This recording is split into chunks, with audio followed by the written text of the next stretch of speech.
नमस्कार, आप देख रहे हैं खबरें 24। मैं हाजिर हूं प्रियंका लेकर इस वक्त की खास खबरें।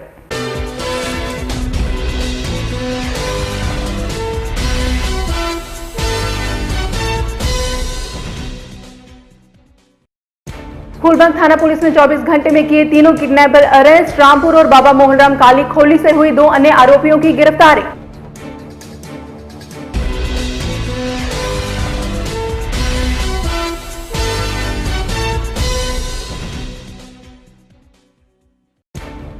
आलमपुर गांव में प्रस्तावित स्टेडियम के लिए जिला कलेक्टर ने दिए यूआईटी को रिवाइज प्लान के आदेश। सालों से ठंडे बस्ते में पड़ी थी फाइल।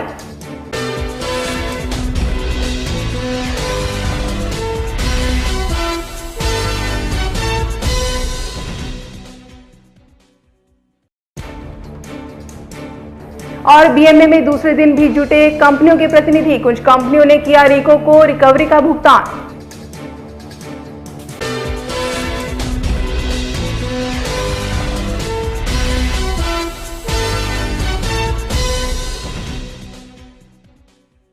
अब समाचार विस्तार से।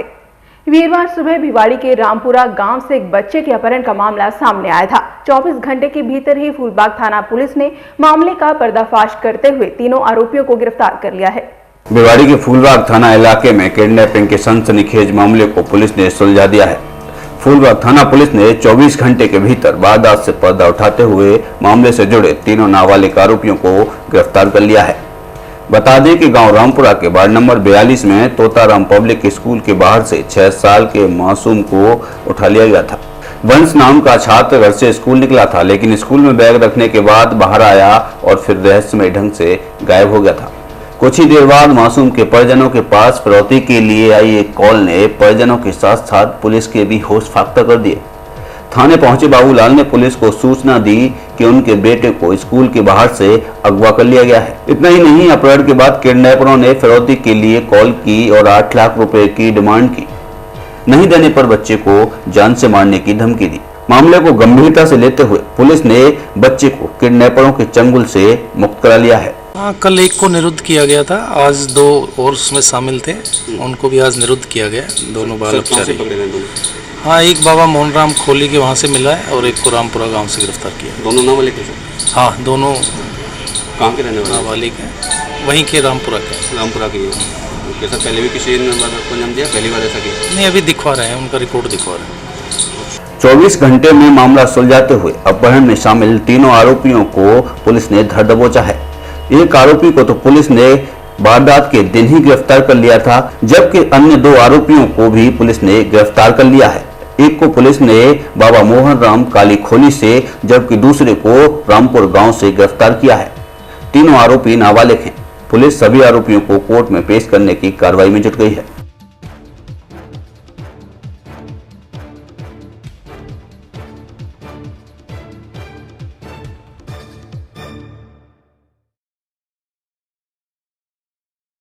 बीएमए हाउस में सीईटीपी के संचालन और कंपनियों पर बकाया राशि के लिए शुक्रवार को भी बीएमए सभागार में बैठक हुई। शुक्रवार को कुछ कंपनियों के प्रतिनिधियों ने पैसे जमा करवाए।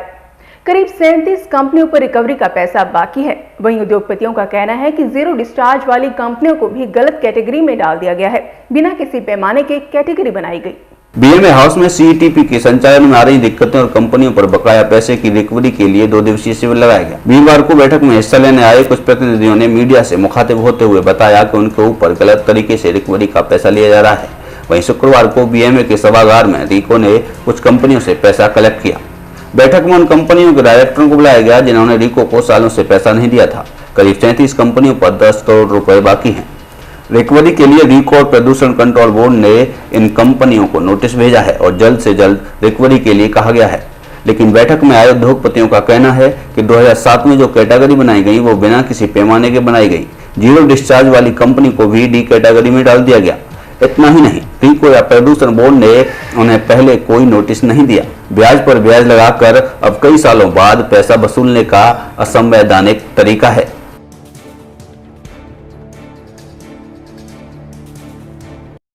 मीटिंग में इशू ये आया है कि बहुत सारे ड्यूज़ जो कि बनते नहीं हैं इंडस्ट्री के, वो उनके ऊपर डिमांड किए जा रहे हैं और बाय फोर्स लेने की बात है कि भाई नहीं तो कोई इंडस्ट्री बंद करेंगे, नोटिस देंगे and what ever the government can do. Sir आपकी कंपनी को नोटिस कब मिला था और कितना ड्यू है आपके ऊपर? मेरे को नोटिस कल ही शाम को मिला है जी। और 19 लाख ड्यू निकाला है, जबकि मेरी तरफ से कोई ड्यू नहीं है। मेरे कौन सी कैटेगरी में रखा था आपको कंपनी को? कैटेगरी का कोई पता ही नहीं है किस कैटेगरी में, अपने आप डाल दिया है, अपने आप निकाल दिया है वट। अच्छा। मामला क्या है कि पहले इन्होंने कैटेगरी बनाई थी कि जिनका पानी CTP पे जाता है उसके हिसाब से। तो इन्होंने जो कैटेगरी बनाई थी उसमें क्या क्या समस्या थी? अब ये मान रहे हैं कि इनकी गलती हो गई है, क्योंकि इन्होंने ट्रस्ट किस चीज़ पे गलती हुई सर? जो कैटेगरीज, हाँ, कैटेगरीज जो इन्होंने बनाई थी उसमें इन्होंने कुछ मिस्टेक किए हैं। इनको कोई बेस नहीं है इनका। इन्होंने जो कोई पेंट इंडस्ट्री है या विदाउट पेंट है, कोई डिस्चार्ज करती है नहीं करती है, पट्टा पट्टी वाली यूनिट है, जो भी यूनिट है, कोई बेस लेके नहीं चला। इन्होंने मुंह देख के कैटेगरी बनाई है जिसके हिसाब से सबको ही, इंडस्ट्री वालों को प्रॉब्लम क्रिएट हो रही है। कोई ये नहीं चाहता है कि भाई जिससे पानी डिस्चार्ज नहीं करते उसने कैटेगरी D में गे रखा है जिसका रेट 40 रुपये। तो 40 रुपये कौन देगा? जो ऑलरेडी उसके पास में ETP प्लांट है, ठीक है, पानी डिस्चार्ज बाहर नहीं करता, फिर भी ये 40 रुपये मांग रहे उसके हिसाब से। तो कोई देना नहीं चाहता, ये प्रॉब्लम है। आपकी बात बिल्कुल जायज़ है। कुछ कंपनी अपने यहाँ भी पानी को रिट्रीट करती हैं। हाँ, जो करती हैं, कुछ ऐसी कंपनी है जो पानी डिस्चार्ज निकालती नहीं है, पानी यूज़ नहीं होता। उन्होंने D में 40 रुपये ले रहे हैं, किसी से 30 रुपये ले रहे हैं। तो ये कैटेगरी का पंगाई इन्होंने मान लिया कि इनसे कहीं मिस्टेक हुई है। जो ट्रस्ट ने, BMA ने बनाई है कैटेगरी, रिको ने मिलके। BMA और पोल्यूशन कंट्रोल बोर्ड और ट्रस्ट के साथ जो मीटिंग थी, उस मीटिंग का क्या निष्कर्ष निकला है? मीटिंग का ये निकला कि हाँ जी, हमसे गलती हुई है और हमने दोबारा रिवाइज इसको कर दिया है। अभी 2-3 महीने पहले रिवाइज किया है, फिर भी रिकवरी निकाली गई है। क्या उन लोग उस रिकवरी को भी रिवाइज किया जा रहा है? हाँ, रिकवरी के बारे में कहते हैं हमारी पावर नहीं है, लेकिन हम इसका रिजल्ट देखते हैं कि कल भी मीटिंग है 11 बजे। तो इसके भी पॉल्यूशन कंट्रोल बोर्ड से भी आने, कल पता लगेगा एक्चुअली क्या रिवाइज करते हैं या कैसे करते हैं। इन्होंने कि ब्याज पे ब्याज लगाया, कैसे, कितना? हाँ, इन्होंने क्या कर रखा है, जिसने पैसे जमा नहीं करे उस पर इंटरेस्ट है। 1 टाइम CTPT चार्जेज है, 2 टाइम्स लगा रखा है इन्होंने। इनकी मिस्टेक तो है, लेकिन सब इंडस्ट्री वाले ये फेटअप है, यही प्रॉब्लम है उनसे कि भाई आपने जो कैटेगरी बनाई है वो को लेवल बनाया है, क्या बेस बनाया है, कोई निष्कर्ष नहीं है उसका। वहीं रिको के अधिकारियों और ट्रस्ट का कहना है कि टैक्स जमा करने के लिए कंपनियों को खुद ही पहल करनी चाहिए थी। कुछ उद्योगपतियों का कहना है कि वो इस गलत नीति के खिलाफ कोर्ट जाएंगे। अब नई कैटेगरी बनाई गई है, पहले जो कैटेगरी बनाई गई उसका कोई पैमाना नहीं, किस आधार पर पैसा वसूला जा रहा है। एक दिन पहले ही नोटिस भेजा जा रहा है। तानाशाही इस रवैये से ऐसा लगता है कि इंडस्ट्री बंद करनी पड़ेगी, ऐसा कहना है कुछ उद्योगपतियों का। हालांकि BMA ने दोबारा मीटिंग बुलाई। वहीं प्रदूषण बोर्ड के रीजनल अधिकारी KC गुप्ता इस पूरे मामले पर गोलमोल जवाब देते नजर आए।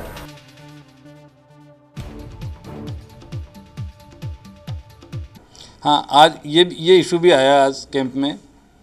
करीबन 40 इंडस्ट्री इस तरह की है जिनका कुछ ग्रीवेंसेस है रेट्स को लेके।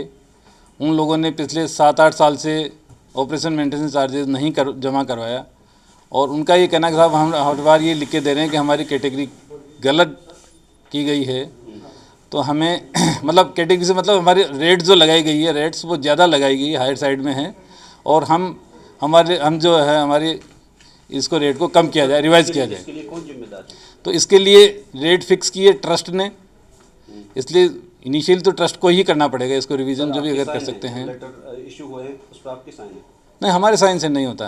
नहीं सर, जो कंपनी अभी जिसको कल नोट, हाँ, वो तो हमने दिया, यस। तो सर पहले से क्यों नहीं? हमने नहीं, एक बार इसका थोड़ा सा क्लियर कर दूं मैं कि ये पैसा रिको को कलेक्ट करना है। नोटिसेज रिको ने दिए हैं, रिको हर साल देता ही होगा नोटिसेज। नहीं दिया सर। हाँ, तो वो तो रिको का पार्ट पे है। हमने तो इस बार रिको से लिस्ट ली, जब ये समस्या आई हमारे सामने, जब ये मैटर आया कि पैसा पूरा आ नहीं रहा, वहाँ पर ऑपरेशन मेंटेनेंस चार्जेस पूरा मिल नहीं रहा है, CTP के ऑपरेशन में प्रॉब्लम आती है, तो फिर हमारा ये रहा कि भाई ठीक है, जो इंडस्ट्रीज़ पैसा नहीं दे रही है उनको हम भी नोटिस दे देते हैं। रिको से हमने लिस्ट ली, और रिको से लिस्ट के आधार पे उन्होंने जो ड्यूज़ हमें बताया कि इस इंडस्ट्री में इतना अमाउंट बकाया है, उसके आधार पे हमने नोटिस दिया है। लंबे अरसे से भिवाड़ी के युवा 1991 में प्रस्तावित विशाल स्टेडियम के निर्माण का इंतजार कर रहे हैं। जिसके हालातों को देखकर यही कहा जा सकता है कि प्रशासन ने स्टेडियम की फाइल को ठंडे बस्ते में डाल दिया है। लेकिन अब एक उम्मीद जगी है, क्योंकि प्रशासन ने अब जल्द ही इस मसले पर कदम उठाने का भरोसा दिया है।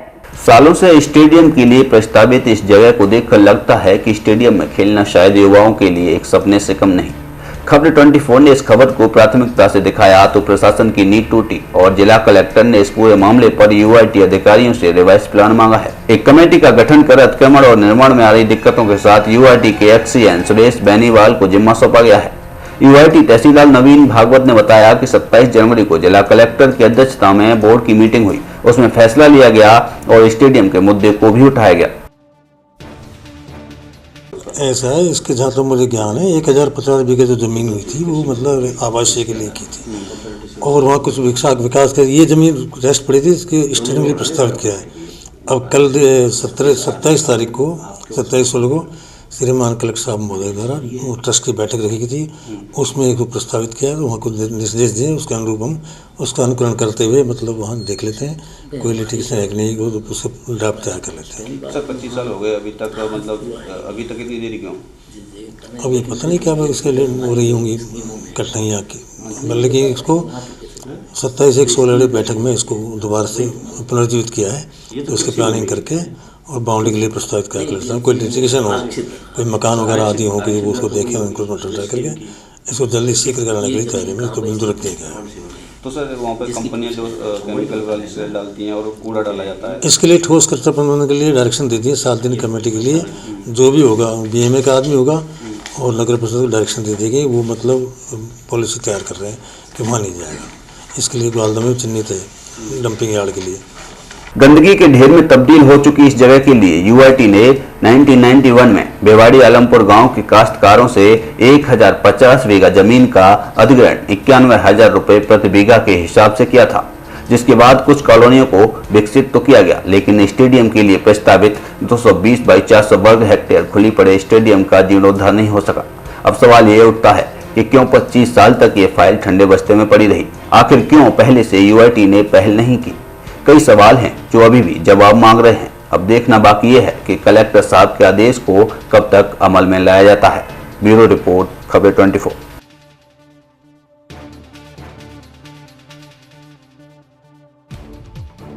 फिलहाल यहाँ रुकेंगे एक छोटे से ब्रेक के लिए। आप देखते रहिए खबरें 24। बदलते मौसम का मिजाज कहीं कर न दे आपकी हालत खराब।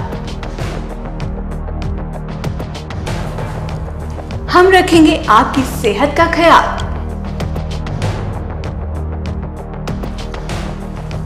अब आपके डॉक्टर होंगे हमारे साथ, जो देंगे आपको हर बीमारी से बचने का सुझाव।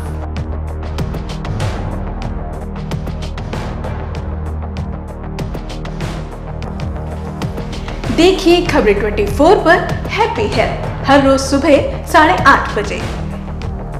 योग से कैसे भगाएं रोग, मन की शांति के लिए ध्यान की टिप्स, बदलते मौसम में कैसे संवारें सेहत, सर्दियों में बच्चों का कैसे रखें खास ख्याल, वर्क प्लेस पर कैसे रहे खुश मिजाज। मेडिकल डायरेक्टर डॉक्टर रूप सिंह के दिशा निर्देश में खबरें 24 पर देखिए खास प्रोग्राम हैप्पी हेल्थ। किस मूवी ने किया धमाल?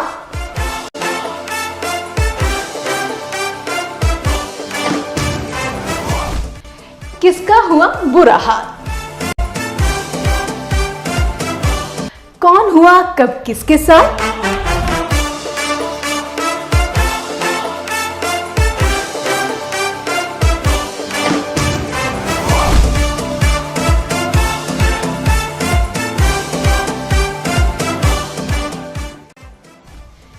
किसने छोड़ा किसका हाथ?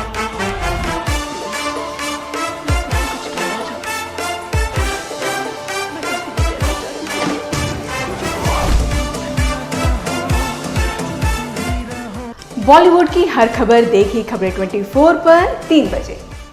Give the world the best you have. The best will come to you.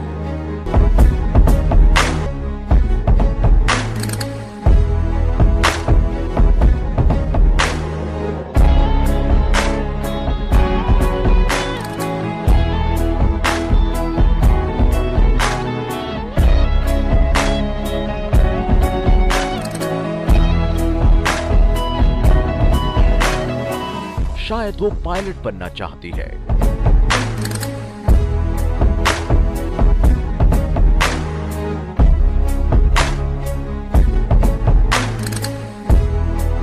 शायद वो साइंटिस्ट बनना चाहता है।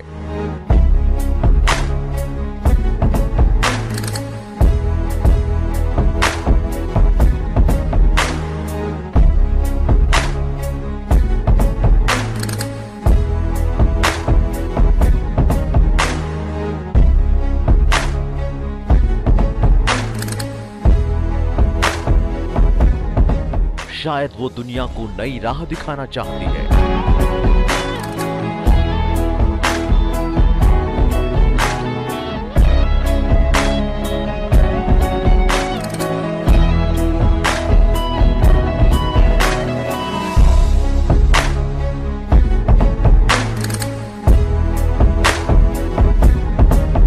शायद वो डॉक्टर बनना चाहती है।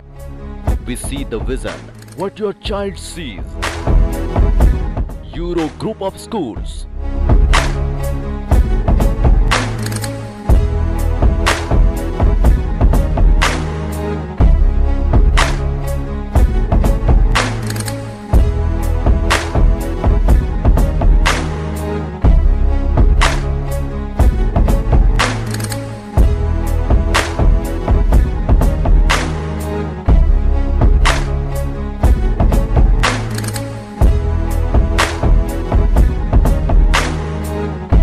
Personality development, good command over English, confidence building, extrovert.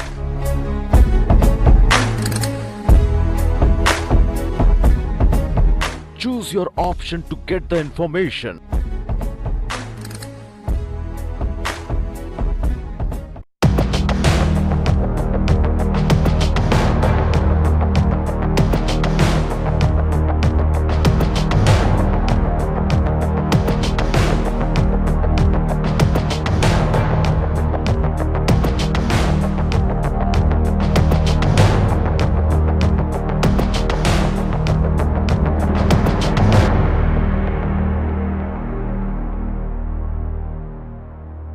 Break के बाद आप सभी का फिर से स्वागत है।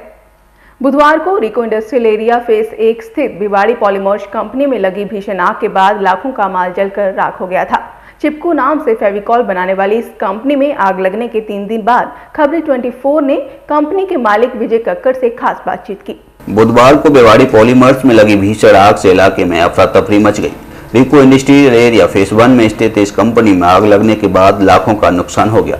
फेविकॉल बनाने वाली इस कंपनी के मालिक विजय कुमार कक्कड़ ने घटना के 3 दिन बाद मीडिया से मुखातिब होते हुए बताया कि जिस तरह से भिवाड़ी की पहचान विश्व के नक्शे पर उद्योगों से जानी जाती है, उस स्तर पर सुविधाएं नहीं हैं। उन्होंने बताया कि अगर यहाँ पर्याप्त फायर ब्रिगेड की गाड़ियां होती तो शायद इतना नुकसान नहीं होता।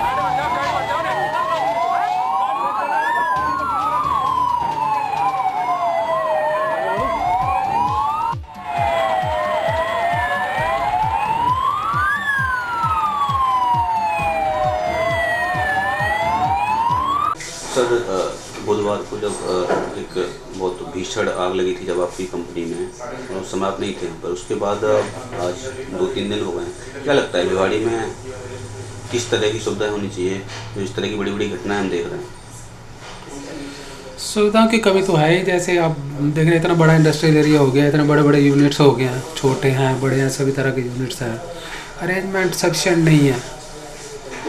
सर, आप क्या उस एरिया के हिसाब से अरेंजमेंट्स होने चाहिए ना, जितना बड़ा एरिया है, जितनी इंडस्ट्री है और इतना रेवेन्यू आ रहा है इस इंडस्ट्री से, तो उस हिसाब से अरेंजमेंट। अब 2 गाड़ियां हैं, इनके बाद 2 गाड़ियां क्या करेंगी? उसको हमारा केमिकल का काम था, उसमें केमिकल का काम में आग लगी है, तो मेरे हिसाब से पानी का अरेंजमेंट होता है खाली, और पानी से वैसे केमिकल में कोई, जब तो ये फोम वगैरह डाली है, दूसरी जगह से अरेंजमेंट्स किए हैं, तो तब ये ज़्यादा थोड़ा कंट्रोल हुआ है। सर, कितनी देरी लगी दमकल को यहाँ आने में और किन वजह से इतना नुकसान हुआ? कितने का नुकसान हुआ करीब लमसम? नहीं, जब वो एक्चुअली प्रॉब्लम वहाँ हुई है, हमने फ़ोन किया यहाँ से, वहाँ फ़ोन किसी ने नहीं उठाया। फ़ोन उठा लेते तो शायद इतना टाइम, इतनी हमें प्रॉब्लम शायद हो सकता है 10% 20% में ही काम हो जाता।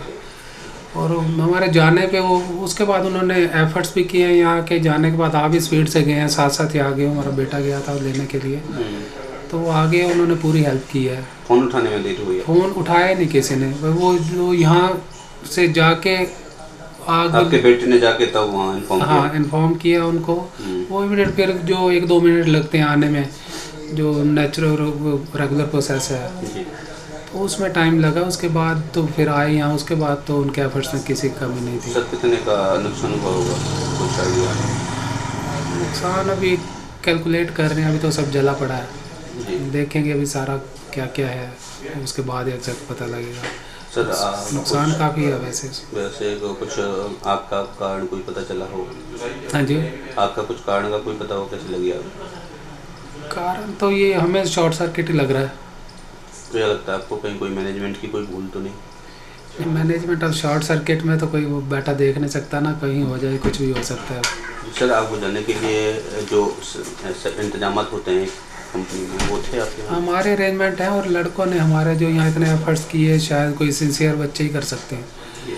और हमारा कूलिंग टावर लगा हुआ था साथ, उसमें से पानी लेके जो जितना उठा सकते थे उठाया, और डस्ट मिट्टी वगैरह जो जहाँ इकट्ठी कर सकते थे वो लाई।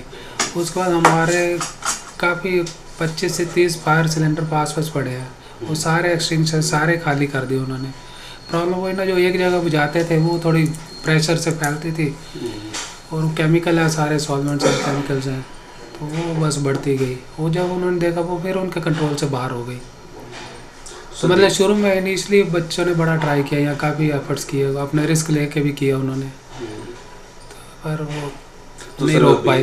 क्या लगता है कि बीएमओ को इस तरह की आवाज़ उठानी चाहिए प्रशासन के सामने कि यहाँ पर 2 गाड़ियाँ हैं इतने बड़े? हाँ बिल्कुल उठानी चाहिए। अभी हमारा हुआ है, कभी और पीछे से उन्हें कोई बड़ा मोटा नुकसान हुआ है ड्रग कंपनी में, तो अब होता रहेगा। इंडस्ट्री है, हमारा केमिकल का काम है, हमारा रिस्क और ज़्यादा है, तो कुछ ना कुछ अच्छे अरेंजमेंट्स होने चाहिए उनके पास। वो मेरे हिसाब से इतनी बड़ी अगर हाइट पे कहीं जाना पड़े तो वो अरेंजमेंट शायद यहाँ नहीं है, गाड़ियाँ कम है, फोम वगैरह का प्रॉपर अरेंजमेंट नहीं है। ये तो अग्रवाल साहब ने बीएमए प्रेसिडेंट जो एक्स प्रेसिडेंट हैं, उन्होंने पूरी हेल्प की हमारी। जगह जगह उन्होंने फ़ोन करके गाड़ियाँ मंगवाई, और अपने यहाँ बीएमए से फ़ोन भी, दूसरे जो प्राइवेट इंडस्ट्री है बड़ी वाली जिनके पास अरेंजमेंट है, उनसे गाड़ियाँ और फ़ोन वगैरह मंगवाई। तो इनकी हेल्प ने हमें बड़ा काम किया। सर आपने थाने में कार्रवाई करवाई, कुछ एफआईआर वगैरह दिया? एफआईआर दी है, कल लड़का गया था तो वो शायद किडनैपिंग केस हो गया था, तो कल कर नहीं पाए, तो आज जो भी हो जाएगी। बता दें कि रिको के पास महज 4 दमकल की गाड़ियां हैं, जिसमें से 2 भिवाड़ी और 2 खुसखेड़ा में तैनात हैं। एक गाड़ी रेजिडेंस एरिया के लिए नगर परिषद के पास है। जिस वक्त ये आग लगी उस वक्त 4 गाड़ियों में से रिको के पास 3 ही गाड़ियां उपलब्ध थी, एक खराब थी। विजय कक्कड़ ने बताया कि उनके बेटे ने फायर स्टेशन पर फोन किया लेकिन फोन नहीं उठा, जिसके बाद बेटे को खुद ही वहां जाना पड़ा, जिसके बाद गाड़ी आई। उन्होंने कहा कि बीएमए के पूर्व अध्यक्ष अग्रवाल जी जो उनके मित्र हैं, उन्होंने उनकी मदद की और कुछ अन्य कंपनियों ने भी मदद की। फिलहाल फूलबाग थाने में पूरे मामले की रिपोर्ट दर्ज करा दी गई है। तिजारा राजकीय उच्च माध्यमिक विद्यालय में विधायक मामन यादव ने 59 छात्रों को लैपटॉप का वितरण किया।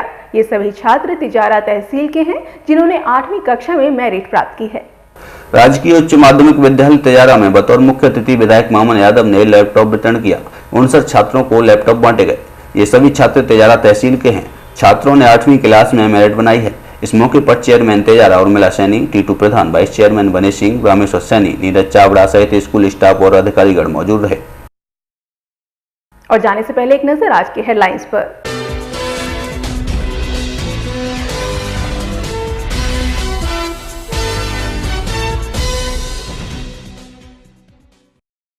फूलबाग थाना पुलिस ने 24 घंटे में किए 3 किडनैपर अरेस्ट। रामपुर और बाबा मोहनराम काली खोली से हुई 2 अन्य आरोपियों की गिरफ्तारी।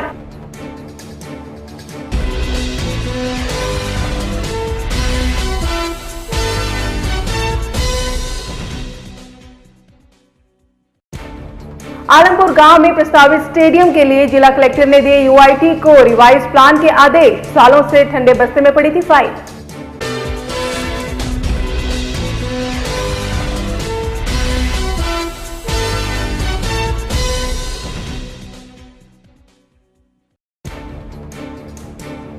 और बीएमए में दूसरे दिन भी जुटे कंपनियों के प्रतिनिधि। कुछ कंपनियों ने किया रिको को रिकवरी का भुगतान।